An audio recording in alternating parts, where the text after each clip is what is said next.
రాష్ట్ర భవిష్యత్తు కోసం భావితరాల కోసం ఆలోచించి అత్యధిక మెజార్టీతో ఎన్డీఏ కూటమిని గెలిపించారని టీడీపీ మైనార్టీ నాయకులు ఎంఎస్ బేగ్ స్పష్టం చేశారు. గురువారం పశ్చిమ నియోజకవర్గం పంజాబ్ సెంటర్లో తన కార్యాలయంలో మీడియా సమావేశంలో ఎంఎస్ బేగ్ మాట్లాడుతూ 5 సంవత్సరాల రాక్షస పాలన సాగించిన జగన్మోహన్ రెడ్డికి ప్రజలు ఓటుతో బుద్ధి చెప్పారన్నారు. రాష్ట్ర అభివృద్ధిని గాలికి వదిలేసి సొంత ప్రయోజనాల కోసం ప్రజాధనాన్ని లూటీ చేసిన జగన్ అన్ని వర్గాల నిర్వీర్యం చేశారని అన్నారు. ప్రతిపక్ష నాయకులపై దురుసుగా ప్రవర్తించి దుష్ప్రలాడిన అన్యాయంగా కేసులు పెట్టి జైలుకు పంపించారని, చంద్రబాబు లోకేష్ పాదయాత్రలో కూడా రౌడీలతో గోండాలతో దాడులు చేయించిన ఘనత జగన్మోహన్ రెడ్డి దక్కుతుందని అన్నారు. కోడికత్తితో ప్రారంభమైన జగన్ నాటకం గులకరాయితో ముగిసిపోయిందని, ప్రజలు కూడా ఈ నాటకాలను తెలుసుకొని ప్రజలు చైతన్యవంతం అయ్యారని వివరించారు. పాలన గాలకు వదిలేసిన జగన్ రాష్ట్రంలో రాక్షస పాలన చేశారని, గంజాయికి కేరాఫ్ అడ్రస్గా తాడేపల్లి ప్యాలెస్ మారిపోయిందని అన్నారు.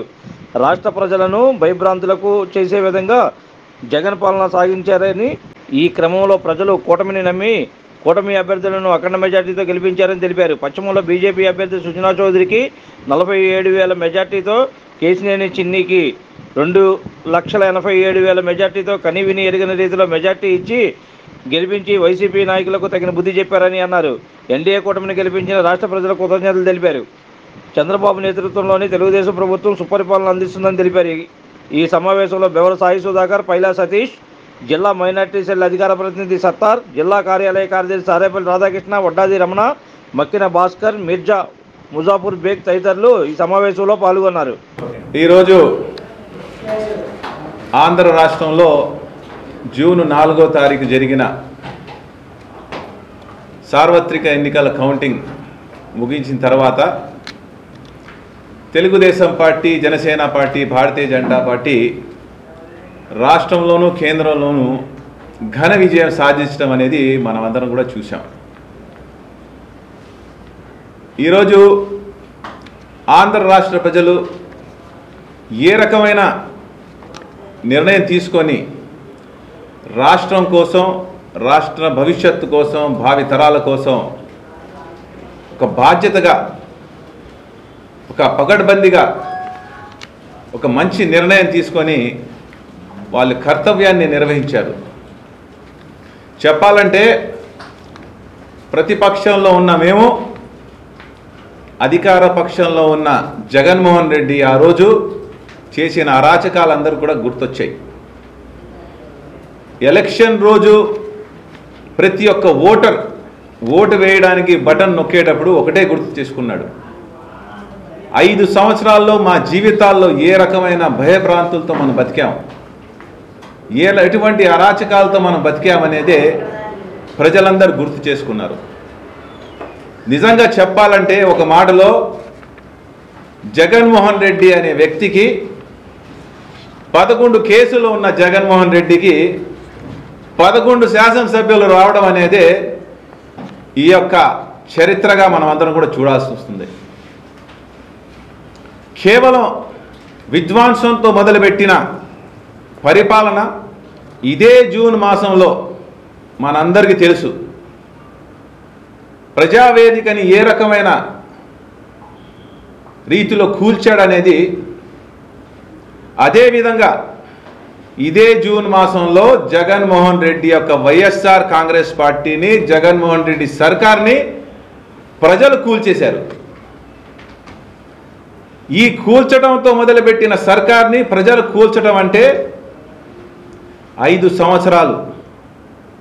సరిగ్గా మనం చూసుకుంటే 164 సీట్లతో ఆంధ్ర రాష్ట్రంలో శాసనసభ్యులుగా ఎన్డీఏ కూటమికి రావడం ఒక చరిత్రాత్మకమైన గెలుపని చెప్పి ఆంధ్ర రాష్ట్రంలోనే ఎన్నడూ లేని విధంగా మనం అందరం కూడా చూసాం. మనం అందరం ఒకటే చెప్తా ఉన్నాం ఎప్పటి నుంచో, అరాచక పాలన, విధ్వంస పాలనతో మొదలుపెట్టిన జగన్మోహన్ రెడ్డి, నీ ప్రభుత్వం ప్రజల పట్ల నీకు చిత్తశుద్ధి లేకుండా వాళ్ళందరి మీద ఏ రకమైన ఇబ్బందులు పెట్టావు, అదేవిధంగా దానికి రిటర్న్ గిఫ్ట్ నీకు ఇస్తారని చెప్పి ఆ రోజు నుంచి చెప్తా ఉన్నాం. అంతేకాదు, ఆంధ్ర రాష్ట్రాన్ని అభివృద్ధి చేయకుండా సొంత ప్రయోజనాల కోసం ప్రజాధనాన్ని లూటీ చేసి, వ్యవస్థల్ని మేనేజ్ చేసి నువ్వు అధికారంలో ఉండి గత 5 సంవత్సరాలు పరదాల్లోనే తిరిగావు తప్ప ఏ రోజు ప్రజల కోసం, ప్రజా సంక్షేమం కోసం, ప్రజల అభివృద్ధి కోసం బయటకు వచ్చిన దాఖలాలే లేవు. మనం అందరూ చూసాం. ఈ జగన్మోహన్ రెడ్డి ఒక్క ఛాన్స్ అనే ఓటు తీసుకొని మోసం చేసి ప్రతి ఒక్క సామాజిక వర్గానికి, వ్యాపార వర్గాలు కావచ్చు, ఉద్యోగ వర్గాలు కావచ్చు, కార్మిక వర్గాలు కావచ్చు, నిత్యంగా చదువుకున్న విద్యార్థులు కావచ్చు, ఉపాధులు కావచ్చు, అన్నీ కూడా నిర్వీర్యం చేశాడు. ఏ ఒక్కడిని కూడా ఆంధ్ర రాష్ట్రంలో వాళ్ళ జీవితాలు బాగుపడే విధంగా ఒక ప్రణాళిక అనేది ఇవ్వలేకపోయాడు. దాంట్లో మాత్రం జగన్మోహన్ రెడ్డి 100% ఫెయిల్ అయ్యాడని చెప్పడానికి ఇది ఒక నిదర్శనం. ఈ వ్యవస్థల్ని మేనేజ్ చేస్తూ ఒకవైపు, రెండో వైపు ప్రతిపక్ష నాయకత్వం మీద దురుసుగా వ్యవహరించిన నాయకులందరినీ కూడా చూశాం. ఆంధ్ర రాష్ట్రంలో మంత్రిగా చేసిన కొంతమంది వెధవ నాయకులందరినీ కూడా మంత్రి పదవులు ఇచ్చి, ఉదాహరణకి మనం చూసుకోవచ్చు, ఇటు కృష్ణా జిల్లాలో ఒక కొడాలి నాని, పేర్ని నాని, వెల్లంపల్లి శ్రీనివాస్, అటు రోజా, అనిల్ కుమార్ యాదవ్ లాంటి వాళ్ళని ప్రోత్సహించి ప్రతిపక్షాల మీద దాడులు చేసి పైశాచిక ఆనందం పొందామనేది జగన్మోహన్ రెడ్డి అనేది మనమందరం కూడా చూసాం. అందుకే అన్నారు ప్రజలు, ఇలాంటి సైకో పోవాలి, సైకిల్ రావాలని చెప్పి. అంతటితో నువ్వు ఆపలేకపోయావు. చంద్రబాబు నాయుడు గారి యొక్క ప్రతిపక్ష నాయకుడుగా ఉండి ఆయన అసెంబ్లీలో ఎంతగానో అవమానించి ఆయన కళ్ళెమ్మడ నీళ్లు పెట్టించావు. చంద్రబాబు నాయుడు గారు అసెంబ్లీలో అందరి ముందు శపథం చేశారు, నేను అసెంబ్లీలో తిరిగి వస్తాను, నేను మళ్ళీ తిరిగి రావాలంటే నేను ఒక ముఖ్యమంత్రిగా మళ్ళీ తిరిగి వస్తానని శపథం చేసి ఆ రోజు వాకౌట్ చేసింది మనం అందరం కూడా చూసాం. ఇదందరూ ప్రజలు గుర్తించుకోవాలి. ఆ రోజే చేసిన శపథాన్ని ప్రజలందరూ కూడా గమనించి ఇలాంటి అధికారం, మదంతో, అహంతో ఉన్న జగన్మోహన్ రెడ్డిని ఏ రకంగా తొక్కాలని చెప్పి ప్రజలందరూ కూడా ఏకతాటి నిర్ణయం తీసుకున్నారు. అంతేకాదు, చంద్రబాబు నాయుడు గారు పర్యటనలు చేస్తూ ఉంటే తప్పుడు కేసులు బనాయించి ఆయన మీద రాళ్లు కూడా దాడి చేసి యావత్తు తెలుగుదేశం పార్టీలో ఉన్న అంతర్ నాయకులను కూడా జైలు పంపించే కార్యక్రమంలో ఉన్నా తప్ప ఏ రోజు రాష్ట్ర పరిపాలన ఏ రకంగా చేయాలి, రాష్ట్రాన్ని అభివృద్ధి ఏ రకంగా చేయాలనేది నీ దగ్గర ఆలోచన రాలేదు. రాజమండ్రి జైల్లో నీ పైశాచిక ఆనందాన్ని పెంచుకుంటూ 53 రోజులు చంద్రబాబు నాయుడు గారిని కారాగారంలో బంధించిన దాఖలాలు కూడా మనం అందరం చూసాం. ఏ రోజు కూడా నీ ఆధారాలు ప్రెజెంట్ చేసుకోలేకపోయావు. చంద్రబాబు నాయుడు గారి మీద పెట్టిన కేసుల్ని నువ్వేమో తప్పుడు కేసులు బనాయించి నిరూపించలేకపోయావు. చంద్రబాబు నాయుడు గారు లాంటి వ్యక్తి అక్రమ కేసులు బనాయించి ఆయన మీద బంధిస్తావా? కరప్షన్ అంటే తెలియదు చంద్రబాబు నాయుడు గారికి. నిన్ను మాత్రం కరప్షన్ కింగ్ అని ఈరోజు గూగుల్లో కొడితే జగన్మోహన్ రెడ్డి పేరు ఫస్ట్ వచ్చింది. నువ్వు చంద్రబాబు నాయుడు గారి మీద కేసులు పెట్టించి ఆయన్ని జైల్లో పంపించే కార్యక్రమం నువ్వు ఆ రోజు చేసావు. జగన్మోహన్ రెడ్డికి గుర్తు తెచ్చుకో. నారా లోకేష్ గారు చేపట్టిన యువగణం పాదయాత్ర, ఆంధ్ర రాష్ట్రంలోనే ఒక యువ నాయకుడు, తెలుగుదేశం పార్టీ మన అందరూ కూడా అభిమానించే నాయకుడు నారా లోకేష్ గారు పాదయాత్ర మొదలు పెడితే ప్రతి పాదయాత్రలో, ప్రతి గ్రామంలో, ప్రతి జిల్లాలో నువ్వు పెట్టిన ఆంక్షలు మాకందరికీ తెలుసు. భారతదేశం మనకందరికి స్వాతంత్రం వచ్చిన, స్వేచ్ఛ వచ్చిన తర్వాత కూడా నీ పరిపాలనలో నువ్వు ఒక నియంత పరిపాలన చేసి నీ ఆగడాలు సాగించావు. నువ్వు చేసిన ప్రతి తప్పుడు చర్యలు కూడా నీకు సహకరించిన అధికారులు కూడా నీతో పాటు పాల్పడ్డారు.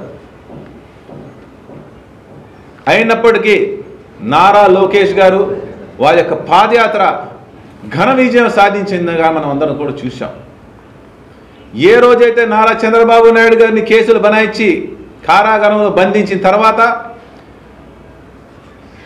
చంద్రబాబు నాయుడు గారి సతీమణి నారా భువనేశ్వర్ గారమ్మ ఒక తల్లి ఏ రకమైన కళ్ళెమడ నీళ్లు పెట్టి ప్రజల దగ్గర వెళ్ళి వాళ్ళందరినీ ఓదారుస్తూ మనోధైర్యాన్ని కల్పిస్తూ ఒక బాధ్యత గల కుటుంబ వ్యక్తిగా ఎంతోమంది ఈ వార్త విని చనిపోయిన వాళ్ళందరూ కూడా పరామర్శిస్తూ వాళ్ళందరికీ ఒక భరోసా యాత్రకు తీసుకెళ్ళి ప్రతి గ్రామంలో ప్రతి కుటుంబానికి కూడా ఆదుకునే విధంగా ఆసరా ఇచ్చారు భువనేశ్వరమ్మ గారు.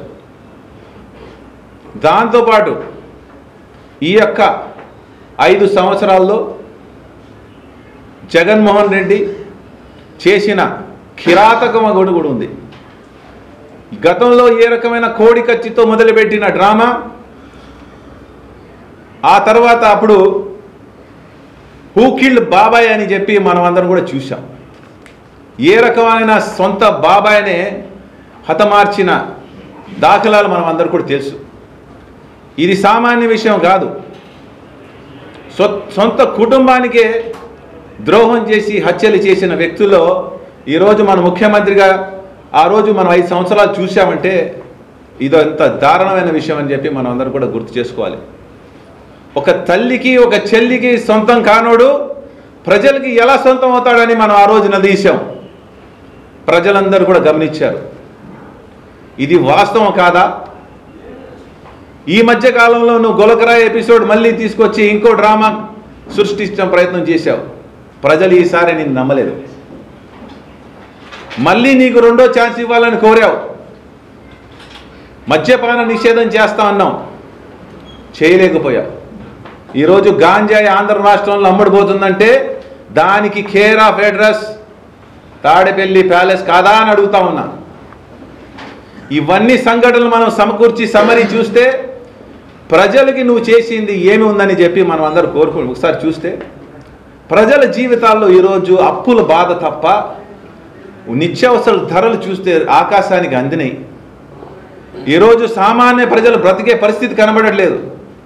వాళ్ళకి చంద్రబాబు నాయుడు గారు ఇస్తానన్న పథకాలు సంక్షేమం ఆ రోజు చేపట్టిన గృహాలు కానీ స్థలాలు కానీ పెళ్ళిళ్ళకి కానీ చదువులకు కానీ అవన్నీ నిధులన్నీ కూడా ఆపేశావు. పేదరికం నుంచి ఇంకా పేదరికంలో పంపించేశావు. ఇవన్నీ కూడా ప్రజలందరూ గమనించారు. రాష్ట్ర ప్రజలు ఒక భయభ్రాంతులతో బతికారు.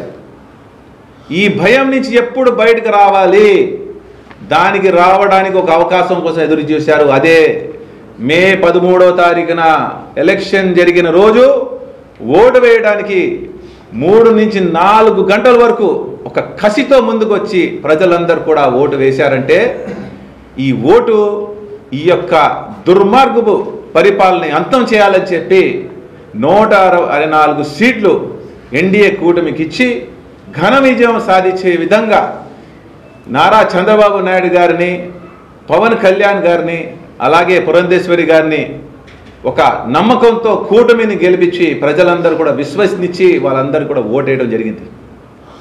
మన పశ్చిమ నియోజకవర్గంలోనే మనమందరం చూస్తే దేవుడు ఏ రకంగా స్క్రిప్ట్ రాశారో మనం అందరూ చూడొచ్చు. జగన్మోహన్ రెడ్డి అనుకుంది ఒకటి, దేవుడు రాసిన స్క్రిప్ట్ వేరే ఉంది. ఎందుకంటే పశ్చిమ నియోజకవర్గంలో ఎన్నడూ లేని విధంగా ఈరోజు ఎన్డీఏ ప్రభుత్వంలో ఎమ్మెల్యేగా భారతీయ జనతా పార్టీ అభ్యర్థి అయినటువంటి యలమంచిలి సుజనా చౌదరి గారిని తెలుగుదేశం పార్టీ ఒకవైపు, జనసేన పార్టీ ఇంకోవైపు కలిసి గట్టిగా ఆయన్ని గెలిపించి ఈరోజు దాదాపు 47,000 మెజారిటీతో ఇలా ఈరోజు ఎమ్మెల్యేగా చేశామంటే ప్రజలందరూ కూడా ఒక మంచి నాయకత్వాన్ని కోరుకున్నారు.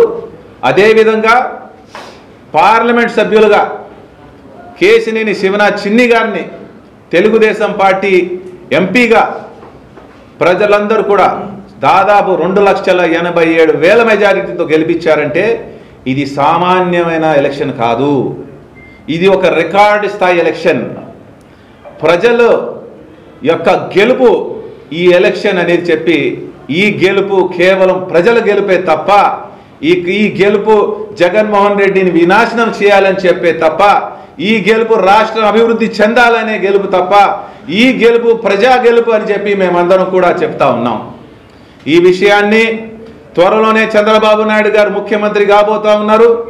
అలాగే ప్రమాణ స్వీకారం జరగబోతా ఉంది. కేంద్రంలో కూడా నరేంద్ర మోదీ సర్కార్కి తెలుగుదేశం పార్టీ కీలక బాధ్యతలు నిర్వహించడానికి ఆహ్వానించడం కూడా జరిగింది. ఒక మంచి భవిష్యత్తు ఉంది ఆంధ్ర రాష్ట్రానికి, ఒక మంచి పరిపాలన చంద్రబాబు నాయుడు గారు ఎన్డీఏ కూటమితో మోడీ గారి యొక్క ప్రధానమంత్రి నేతృత్వంలో మనం అందరం కూడా చూడబోతా ఉన్నాం. తప్పనిసరిగా ఈరోజు పశ్చిమ నియోజకవర్గంలో నేను ఒక మాట చెప్తా ఉన్నా, అన్ని సామాజిక వర్గాలు ముందుకొచ్చి ప్రతి ఒక్కరు కూడా ఎన్డీఏ కూటమిని నమ్మి ఈరోజు ఓటు వేసి గెలిపించిన ప్రతి ఒక్క విజయవాడ పశ్చిమ నియోజకవర్గ ఓటర్లందరూ కూడా నేను చేతులు జోడించి ధన్యవాదాలు తెలియజేసుకుంటా ఉన్నాను.